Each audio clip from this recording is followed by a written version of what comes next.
Canadiens are proud to select Ivan Demidov.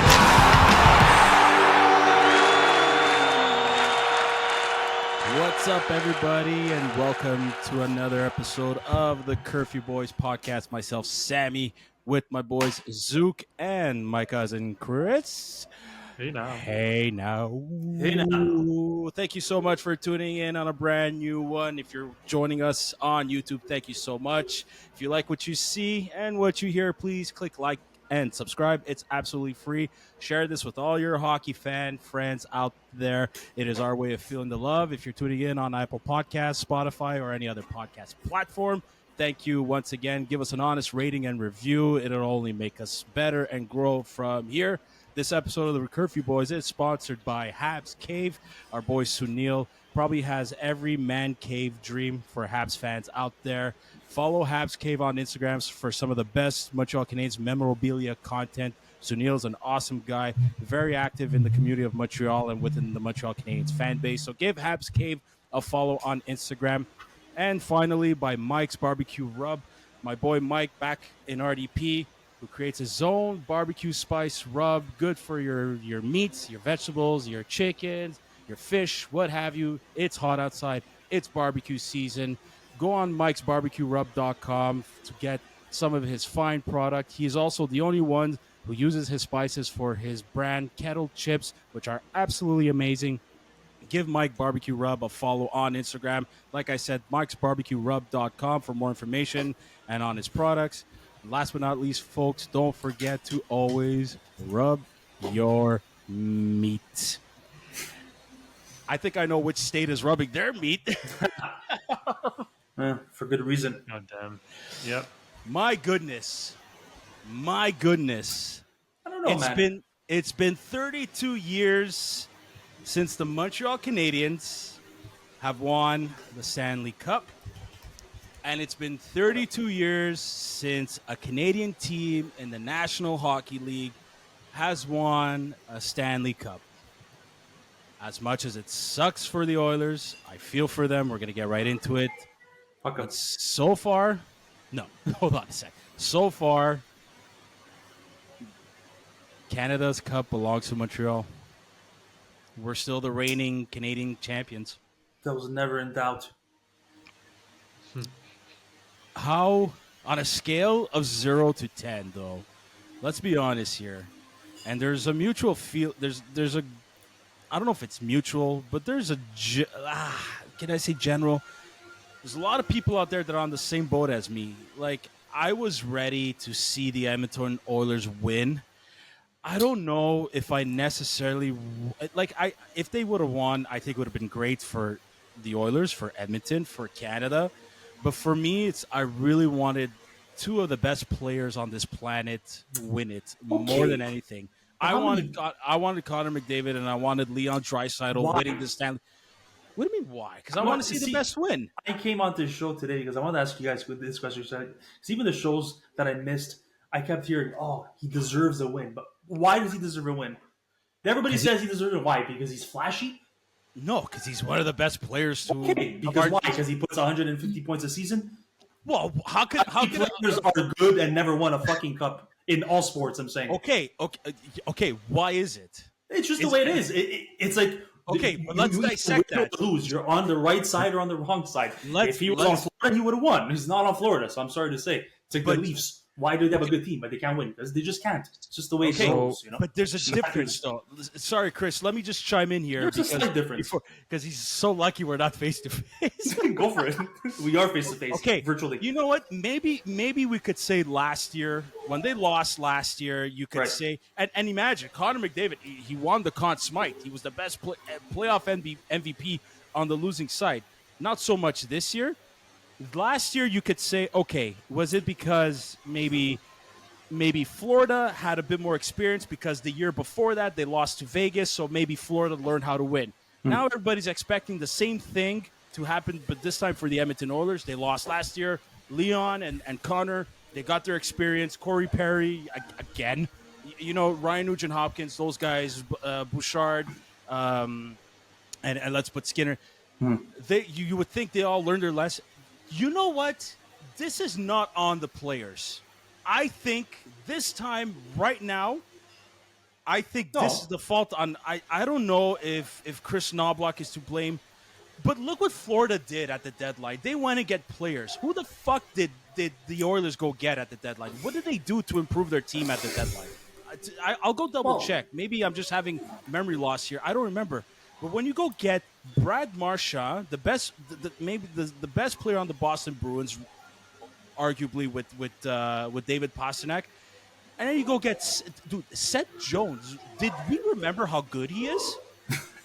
We forgot because he was on a shitty Chicago team. Look what they did. Look, dude, man. Like at some point, there's a difference. There's a winning mentality in Bill Zito and the management of the Florida Panthers versus the Edmonton Oilers. I'm sorry, this is not on Connor McDavid. I This never is said it not was on on Leon. Connor McDavid. No, you did not. But I'm just But- saying, like this. The reason why he didn't win this year is I don't.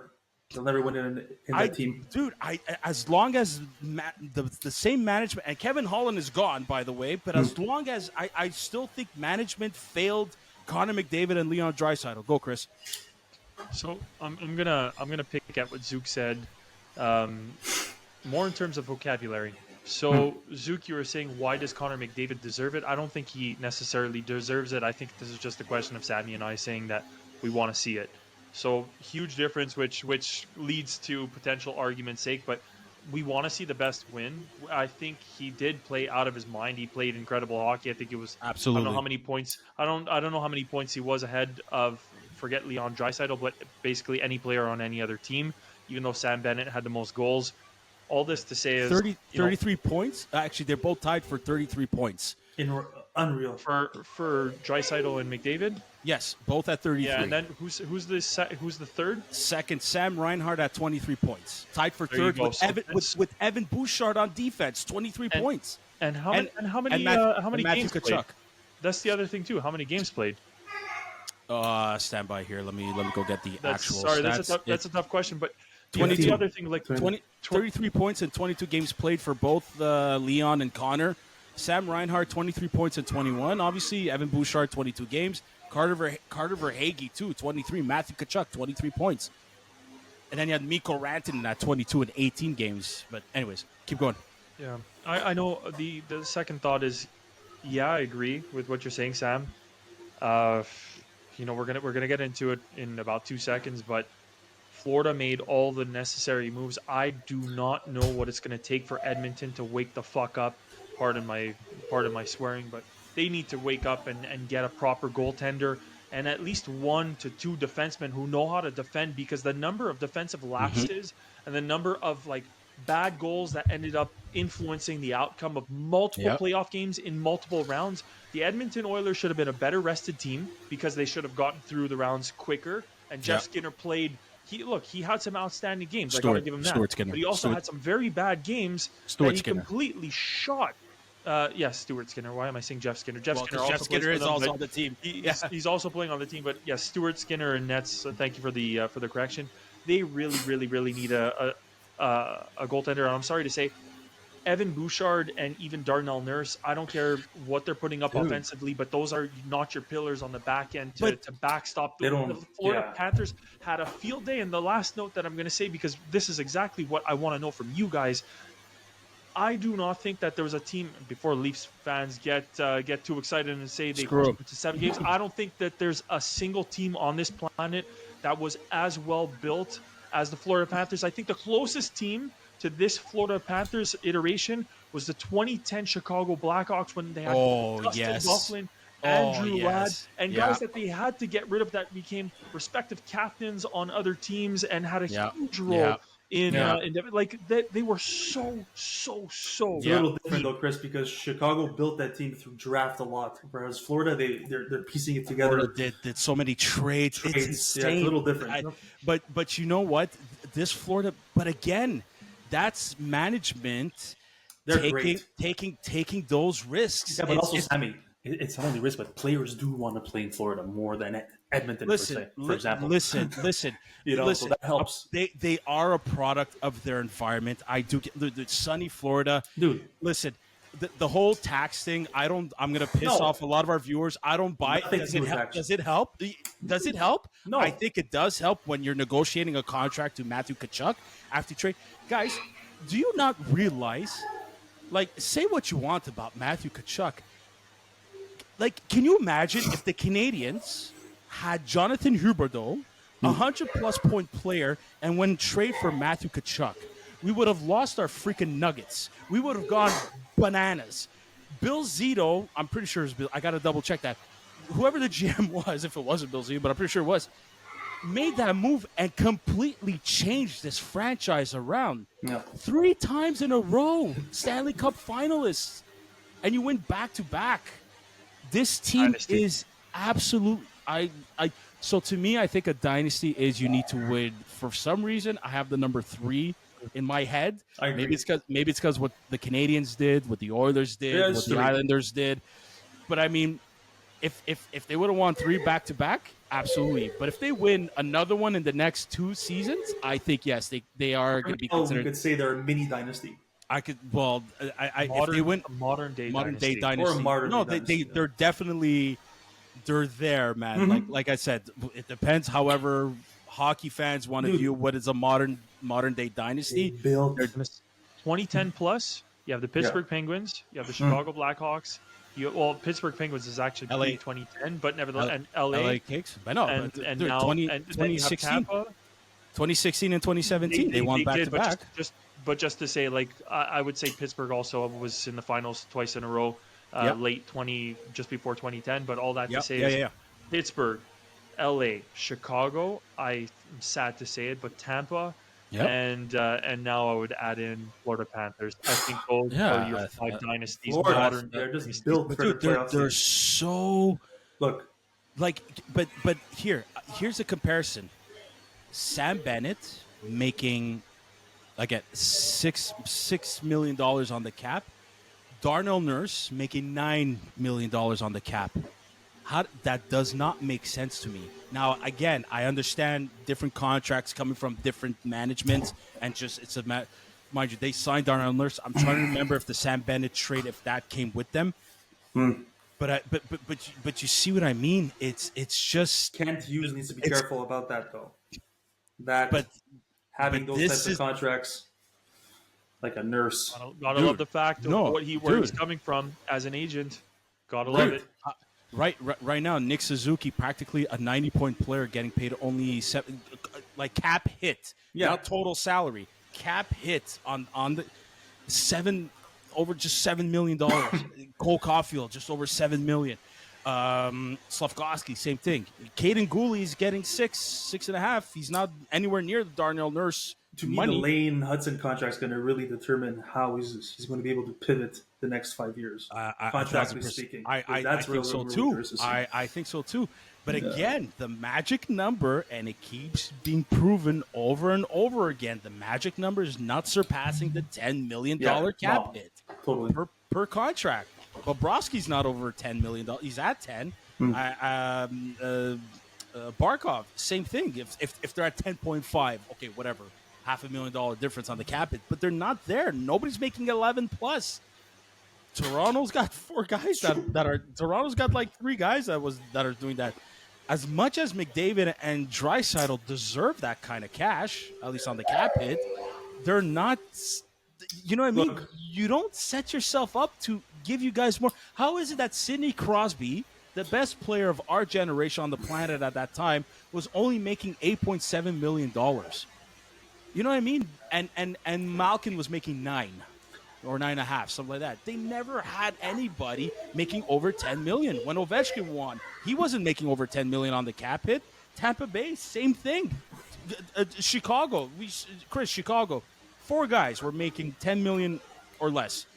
Keith, Seabrook on Taves, defense, Taves, Kane, your 2 guys, and they built around those 4 guys, man. It was also you also have to mention Hossa and Sharp because I Yeah. would say Oh it was a core Oh. 6. Oh, what a And team! then they were an incredible What a team. team! What about And I think- Colorado with Makar and I think they're And McKinnon was making When he won? 6.5 when they won. It Okay, was it last was year. 6. It was 6. Okay. 6.5. Wow. So there you go. I think Mind we have you, the recipe, guys. it Can't was have a anybody bridge. more than fucking 10 million. Well, it was a bridge deal, but dude, I think Kent Hughes, the smart thing he's He doing knows, dude. He is fucking knows. avoiding these bridge He deal on knows. these young guys. And if he could avoid a bridge deal with Lane Hudson, and if he gets him at eight Fuck. million, you know what I mean? If he does the same thing with Demi, like, you know how Ah. brilliant that is. I'm not a Assess, fan of like, bridge deals, dude, because that means the player doesn't trust in the long Yeah, term. no, But yeah, maybe. the other thing too, like what I think Sammy and Zook, you're both going for is if I don't know what we're gonna call our core guys, but if everybody's gonna be signed for, let's say, anywhere between 5 to 7 years, that's Demidov, Hudson, Suzuki, Caulfield, Gooley. I know goaltending situation might change a little bit, but let's start with those. Oh, Slavkovsky, of course. I don't know how I'm missing him there, but if those guys are all going to be signed and you don't have to worry about them, then all that the Montreal Canadiens really have to work on is fitting in the support players, which I think is a much easier task, and Right. it's just going to lead them to be competitive. But on that note, Chris, we haven't really seen Kent's ability for that yet. He's been good with the kids, with the contracts. Now let's see if he's able to get the Bennett's or whoever, the playoff type of players who's going to take the team forward. That's There's a Gorton there, question though, so mark. Gorton might help him out for that too, because Gorton too is another brain, right? That's a big question mark, though. Do you? Yeah. I I don't know how he is. I think I would like to see Sam Bennett.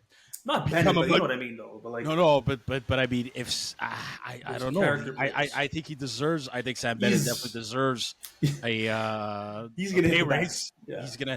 He's only making. He's at 6.637 now. Well, obviously, his contract is over. What a steal! On Spike That's what I'm Winter, saying. that's the big thing. Sam Bennett to me is going to be a player that would thrive in Florida, Yeah, and I genuinely and wholeheartedly believe. And this is no offense to him. I just think that he fit that system, that style of play, and that team so well. I think there are going to be teams that are going to line up and make a very big mistake if they offer $10+ million to Sam Bennett. That is my personal opinion. I don't think he's a bad player. I just think that he he's getting older complemented. too, right, Chris? Yeah, He's 28 years old. 28 years old. Yeah. like So- we want to sign these guys, and it's exciting. Don't get me wrong. It's like Christmas morning on July 1st to see what happens and who's signed and who's going where, and how players might fit into the team. It's genuinely like exciting. But I do think, and I don't want to take a page out of the Marc Bergevin era, but I do think that it's a day to exercise caution. I think that they have to go for smart plays.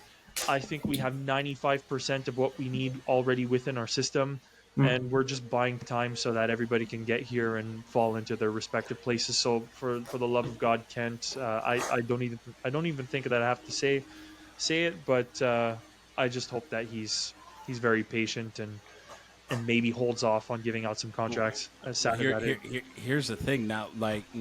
Marco D'Amico mentioned something pretty interesting, and he's a fan of the idea of possibly going after Anton Lundell from Florida, because if they're going to need cap room to bring back Bennett, to bring back Aaron Ekblad, maybe even bring back Brad Marchand, you know what I mean? It's gonna be tight. So I like that idea.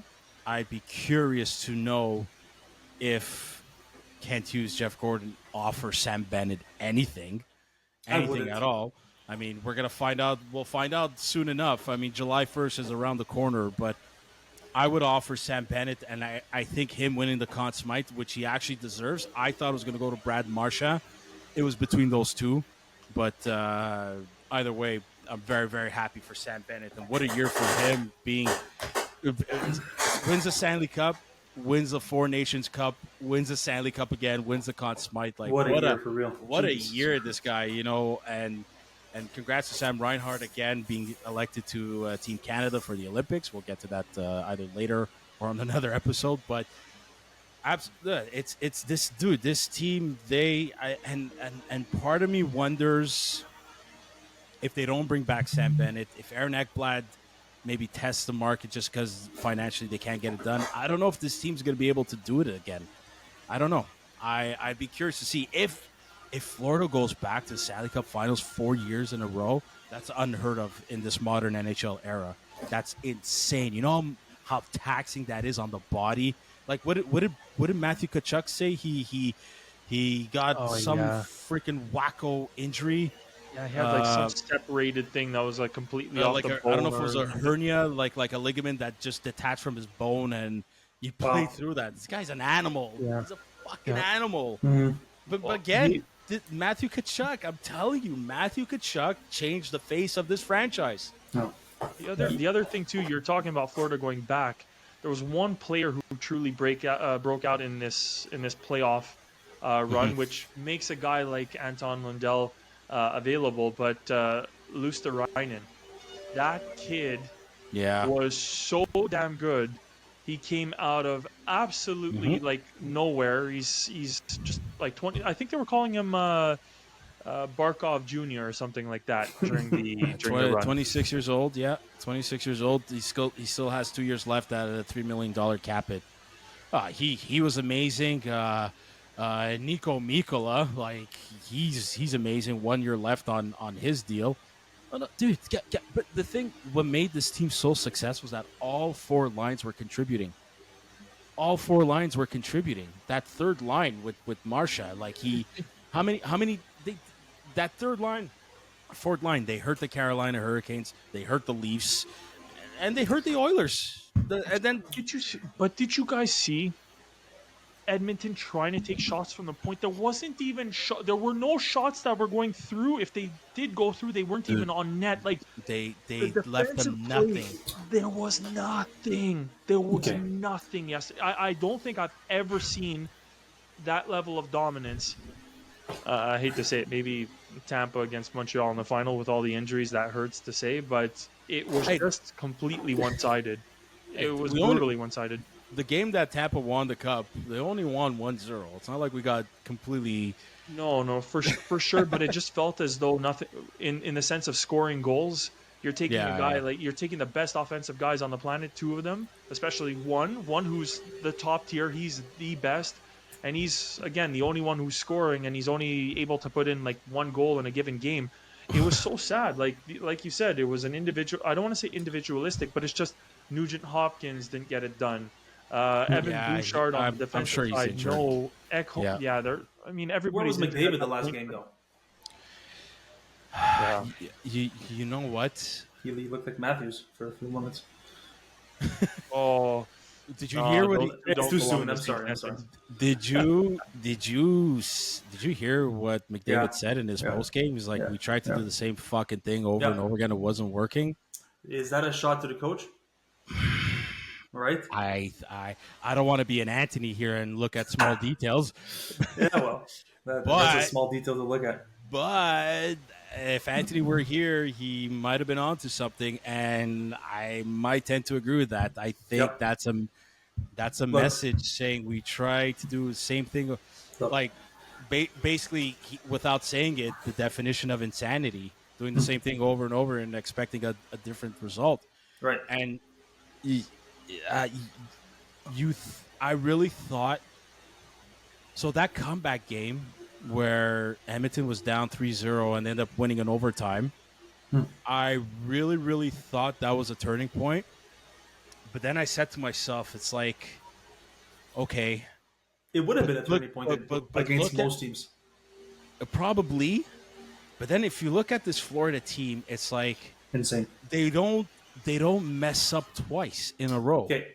Can I ask you something, Sammy, on the Florida topic, on this, the way they're built? Yeah. Now, do you think, let's say, miraculously speaking, okay, well, they're in the same conference, you can't fucking do it, but let's say the Habs would have played against Florida.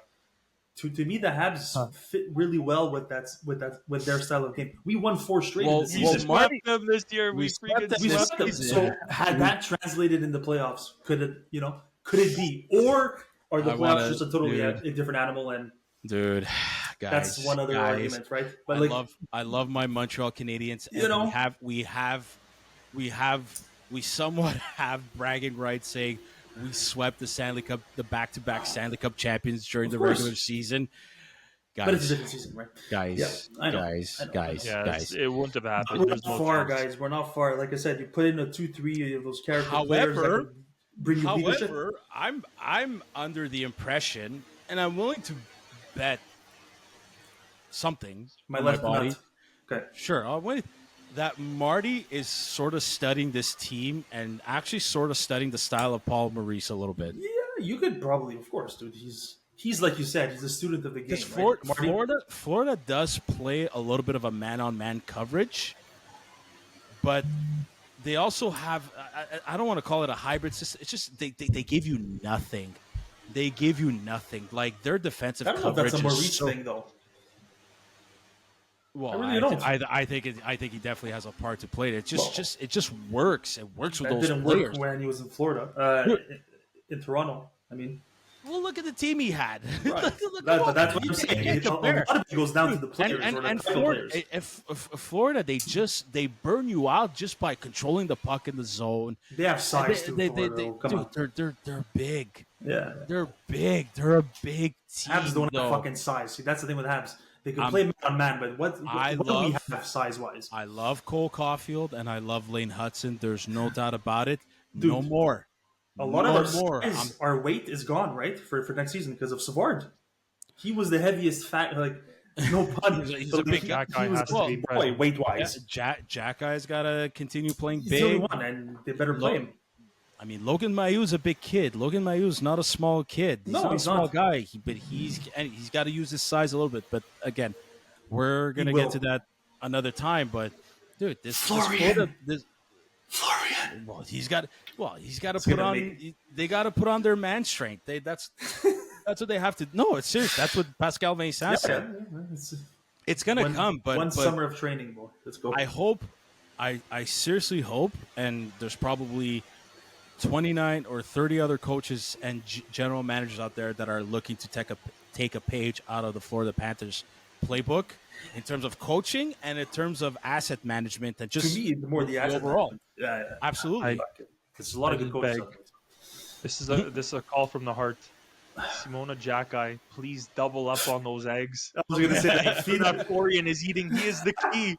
He is the missing link. If Florian bulks up and becomes what he can physically and even remotely resembles his brother, even if he gets to the 215 to 220 pound mark, that kid is going to fucking tear up the league. He's going to He be surprised a lot of people in the absolutely NHL. amazing.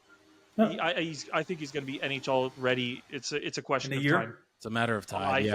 I think if he physically matures, which I think he can in the offseason, the difference is like I think Florian Jacki was closer to 196 pounds. Arbor Jacki is 240 pounds. They have give or take the same frame. I think Arbor is 1 inch taller. Florian was 6'3", Arbor 6'4". But if Florian fills up and hits like a 215, 220 pound, that guy is going to be a menace. Menace. And I'm not saying that he's going to be a Sam Bennett. I'm not saying that he's going to be as good. But he was, by the definition of other individuals, a unicorn in that he has a scoring touch. He has some vision on the ice. And by God, is that man a threat in the corners or for whoever the puck carrier is, We need because that. he will absolutely destroy you. So, Florian, you're one of the keys. Guys, the only players I could see on the Florida Panthers that are drafted by the Florida Panthers, Yeah. Panthers, not editing that. Amongst the forwards, Barkov, Yeah. Well, Lundell, Glad. Oh shit, that's not forward. no, Ekblad on you defense. think they're going to get rid of Lindell, though? Ekblad on defense and That's three Kulikov players. That's it. and Kulikov. And That's the Kulikov was only. left, too. Kulikov was gone and then came back. Yeah, there's exactly.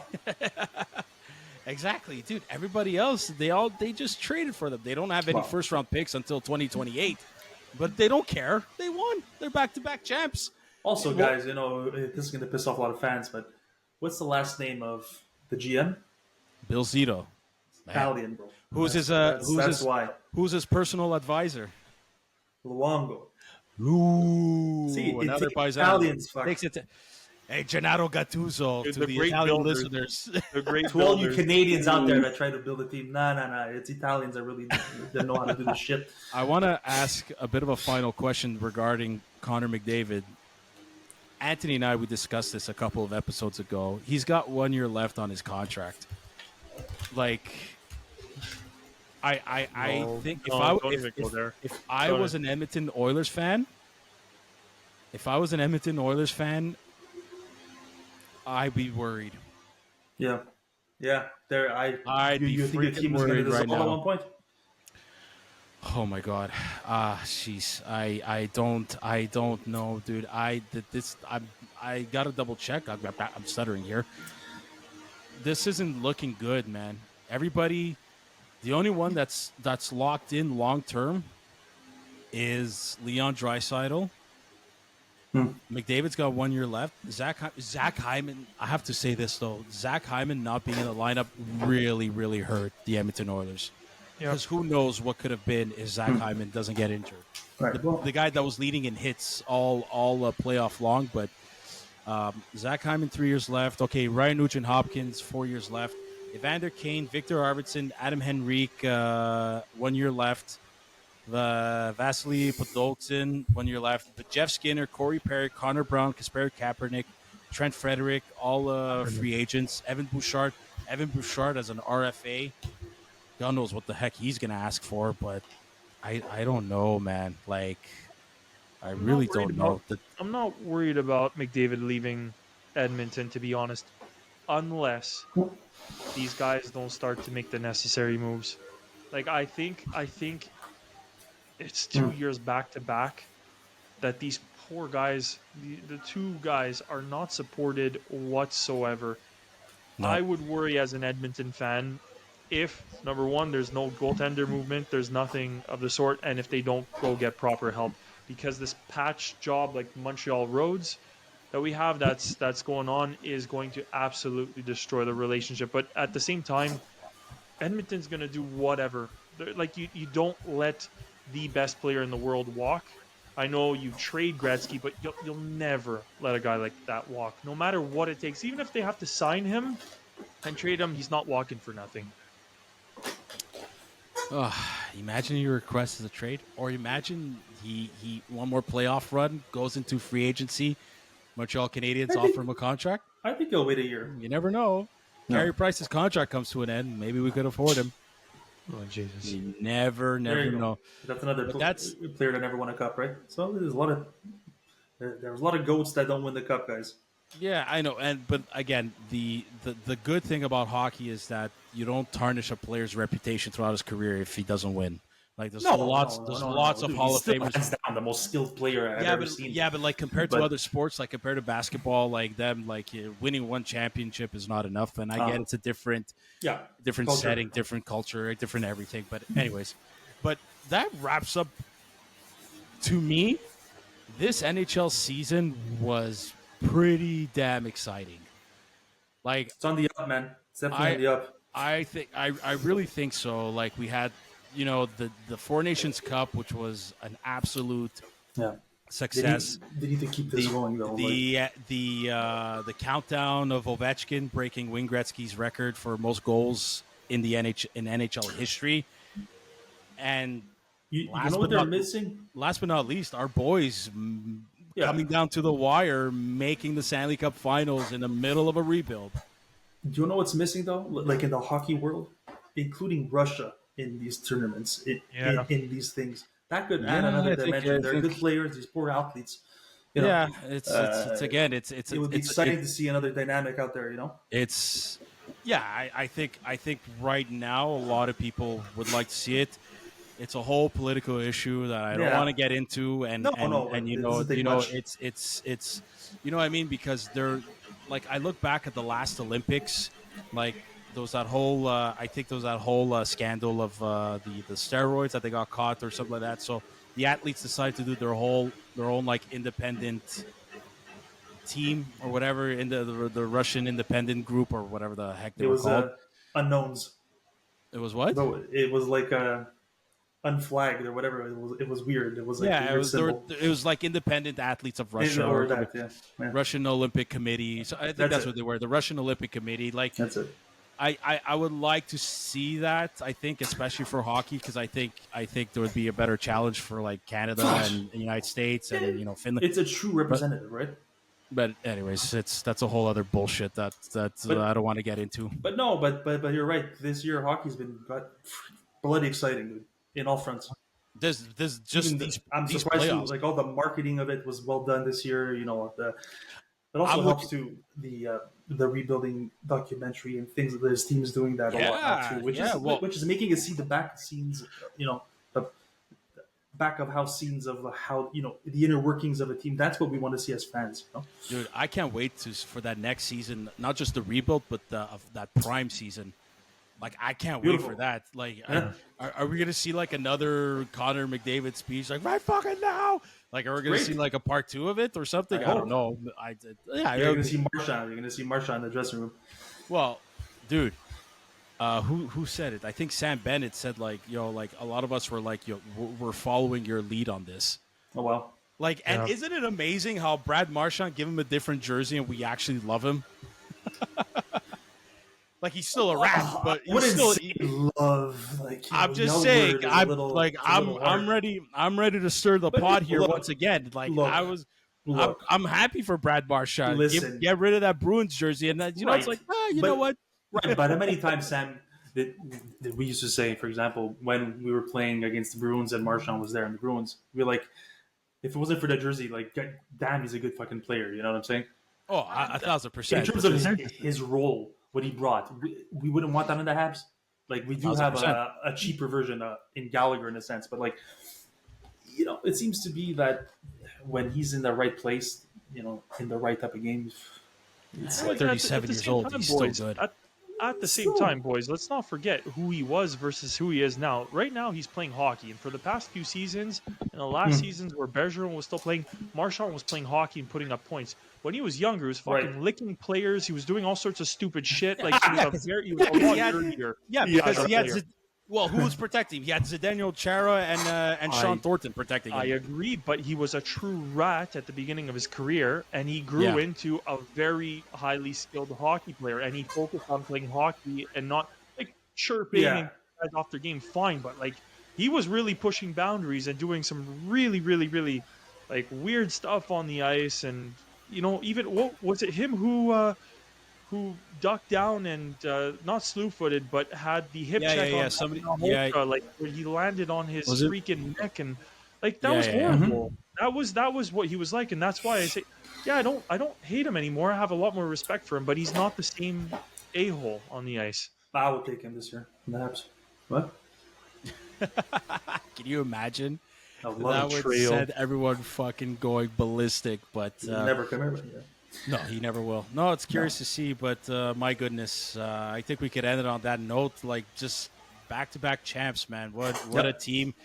However, even though the hockey season is over, we're not done, and there's still lots more things coming, man. In Friday, December 27th, oh my God, Friday, June 27th is the NHL draft.